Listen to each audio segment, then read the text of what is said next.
Mike, that is the perfect start. Did you see that coming? We set our stall out really to make sure we had something in the game.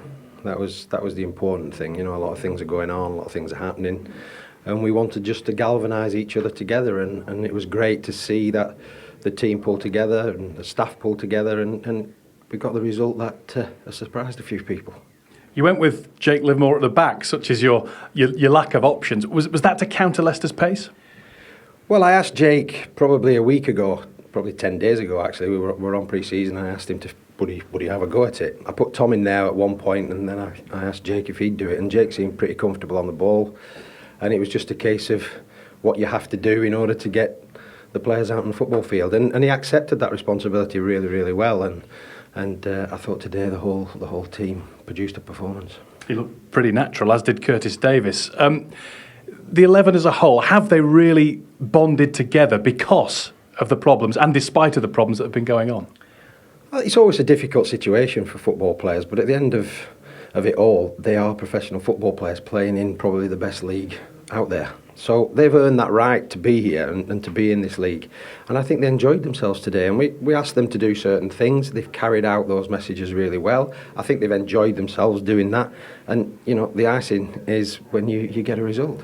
It's rare in any game, let alone first game, to have it all 11 playing the full 90 minutes. How much longer can they carry on doing that? Well, that's the thing. You know, today it was important. We had Sean Maloney on the bench. He was the one senior that was on the bench. The other young boys who've been with us all pre-season, they've all contributed in some way to the pre-season, and I would have had no problem putting any of those players onto the football field. It's just the longer it goes and the more tense it gets, you just think, is there enough still in those players out there to get you through? And for me today and for the club, it was terrific. They all bonded well together. They all put that extra little bit in, and you know, in the dressing room afterwards, they're all joyous. I suspect they are. Was there one argument going on, though, as to who scored the first goal? Well, I'll leave you with that. I've just seen it, and it was an unusual one at best. But two strikers going for the same ball, both probably connecting at the same time. It's a little bit like the World Cup goal, that one. It's be debated forever. What happens next? What happens to you? What happens to the club? Do you have any idea from this point on? Well, all I'm aware of is that, yes, there is a takeover happening.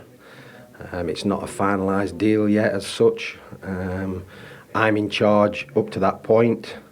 I agreed to do that and put this team together for this game.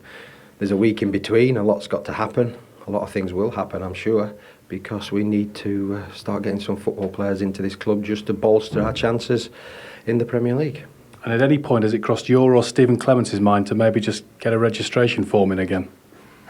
Well, I can't do it, not with my knees anymore, but Clem probably with the size of his backside, probably not. But we're working hard. We lost a few members of staff, which was sad as well when Steve left. And I'm sure Steve will have enjoyed that result as well, because it's not very often Steve's been sat at home on the opening day of a fixture list. But that's the nature of the beast, and that's the nature of football. But I think all in all, you know, compliments to everybody who's got us to this point.